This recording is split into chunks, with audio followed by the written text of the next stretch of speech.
नमस्कार, मैं हूं श्वेता रंजन और आप देख रहे हैं नेशनल खबर। कोरोना एक नाम जो अब भी सिहरन पैदा कर देता है और आज हम उसी वायरस की वापसी की एक नई कहानी लेकर आए हैं। जी हां, कोरोना फिर से लौट आया है, नए वेरिएंट्स के साथ, नए लक्षणों के साथ और नई सावधानियों की मांग के साथ। दिल्ली में कोरोना के नए वेरिएंट से पहली मौत की पुष्टि हो चुकी है। 60 साल की महिला ने इस वायरस से लड़ते हुए दम तोड़ दिया।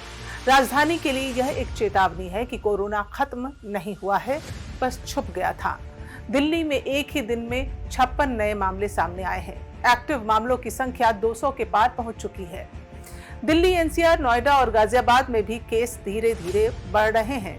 सिर्फ दिल्ली ही नहीं, केरल, महाराष्ट्र और राजस्थान जैसे राज्यों में भी कोविड ने दोबारा दस्तक दे दी है। केरल में एक्टिव केसों की संख्या 1100 के पार पहुंच गई है। पिछले एक हफ्ते में देश में 2000 से ज्यादा नए केस सामने आए हैं और इसी बीच WHO यानी विश्व स्वास्थ्य संगठन ने 4 नए वेरिएंट्स को मॉनिटरिंग कैटेगरी में रखा है, जिनमें प्रमुख है NB.1.8.1। WHO का कहना है कि ये वेरिएंट्स अभी चिंता का विषय नहीं है, लेकिन इनकी निगरानी बेहद जरूरी है।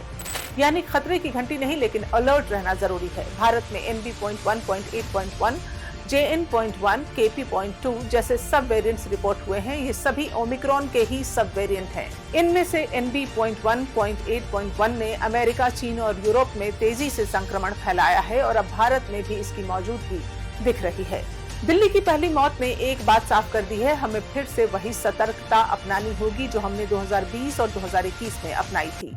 मास्क पहने, हाथों की सफाई का ध्यान रखें, लक्षण दिखे तो टेस्ट कराएं और बूस्टर डोज जरूर लें। खास तौर से बुजुर्ग, बच्चे और बीमार लोगों को बहुत ध्यान देने की जरूरत है। कोरोना का नया वेरिएंट हमारे लिए अलार्म नहीं है, लेकिन अलर्ट हो जाएं और इस बार हमें पहले से ज्यादा समझदारी और जागरूकता दिखानी होगी। याद रखिए, लापरवाही इस वायरस की सबसे बड़ी ताकत है और सतर्कता हमारी सबसे बड़ी ढाल।